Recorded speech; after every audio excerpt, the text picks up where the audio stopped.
truly corrupt? See, there is a very amusing thing. Many people prefer this path of victimization and prefer saying that money corrupts, power corrupts, or everything. See, money and power are just tools that you can make use of. Power and money are collective agreements because people need to agree in a society that something exists. Money is a current, right? They call it a currency, but it is a current. It is energy that flows. And the point is, power is kind of the same thing. Your aura, your vibration installs a certain sense of fear or a certain sense of trust in people from a natural standpoint, if we are to say, right? So, how you make use of these tools? These are nothing but tools of life. Whether you choose to be controlled by your animal side and live unconsciously and be ruled by all impulses that exist within you, including your ancestors' impulses, which will always be much stronger than your own, or whether you choose to act consciously and make use of those tools instead of being used, well, that is basically your full choice. When it comes to money, see, money is nothing else than a current. It is a current of energy. You have to remember that we live indeed in a sick society. And in any sick society, people are greedy because they all come from a sensation of lack. Let's not forget religious uprising and programming that you must live poor and you must give everything away so that you live a fulfilled life into the heavens. But the point is, here people will always tend towards greed if they live unconsciously. Now, when it comes to money, remember that emotional imbalance has been that which has led towards all the evils in this world. And all those evils, more or less, let's say, are supported by money or whirl around money. Because even siblings fight one another for money or power or both. And well, the point is very simple. All the money that there is in the world is kind of tainted as a currency. It is tainted by this energy of bloodshed because all the money that there is in the world has been through bloodshed. And it kind of goes through bloodshed because there are all sorts of illegal operations. So when you embrace money in your life, the point is you also embrace that energy in your life. When you embrace that energy because of greed or whatever way that you're attached to money, the point is those energies will have definitely an influence on you. It is wise to live with money, obviously, because, well, people say money doesn't bring happiness, right? This is nothing else but bullshit. It is nothing else than crap, which is meant to specifically keep you poor. But the very simple point is, if money doesn't bring you happiness, why would you think poverty would? Because if richness doesn't give any sense of happiness, well, neither will poverty. Many people may feel happy that they don't have anything to lose, but when they are poor and no one knows about them, and when they live impoverished and they don't do anything for the world but victimize, well, nor do they have anything to gain, right? So this creates frustration, and this leads to emotional imbalance, which obviously leads to more evils in the world.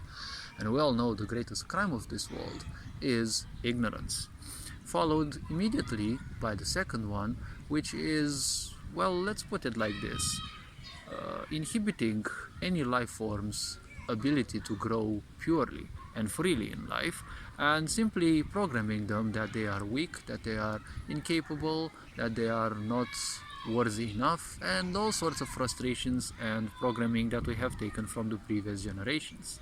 It is not our duty to put them on the backs of our children, right? It is our responsibility to make sure that they learn from our mistakes and that we let them experience life in their pure way because they are pure life forms. They have things to teach us. So money, as I've been saying, is a current, and it is tainted with a lot of bloodshed, with a lot of illness of this sick society. It is wise to live with money, but also it is wise to live non-attached to it. It is a current that flows through your life. Remember that none of it will you actually take it beyond your grave. All the meaning, all the frustrations and the such, well, none of these will be relevant to you after you leave your grave, except how you die. How you die dictates how soon or how late or how much you will take to reincarnate, how your future lives may be, but let's not focus on this. In this current life, anything that you have acquired physically will no longer be of use after you perish, right? Money will be the same. You won't make use of any of it, well, after you, pass away, after each of us passes away. So it is wise to simply embrace money, but don't become attached to it. Don't put any emotional or physical attachment to it. It is just a tool that is meant to make you more capable of achieving certain things in life. Because if you give an idiot more money than they have, you'll only make a bigger idiot. If you give a person who's, let's say, generous, they may become more generous. If you give money to a greedy person, they will obviously become greedier. So ultimately, money is also an amplifier of what traits, let's say, or features certain people have. So we can say one thing: in this life, embrace simplicity in a way. You don't need to attach yourself to all sorts of nonsense. Money is just a tool, as I said. Whether you choose to be controlled by your impulses and, well, lose yourself in the face of power because you've never had any taste of it, and suddenly when you have a bit of it you feel different, you feel much more alive, well, you don't need to lose yourself to that. There is no need to simply end up worshipping any tool in this world. Why not worship the temple that your physical body is? Because it's gonna stay close to you till you die. It's gonna be your only friend, and it always does everything it can so that you can experience the beauty of this world. Your parents may turn against you, friends or whatever may turn against you, but your body will never turn against you. You can turn against it because that's what your society wants. If you're healthy, you're not needed in this society. When you turn ill, well, all the gates of this sick society will open to you, but are you sure that it really wants to help you or dispose of you in more or less, let's say, shady ways? Never forget, a narcissist doesn't want you to suffer.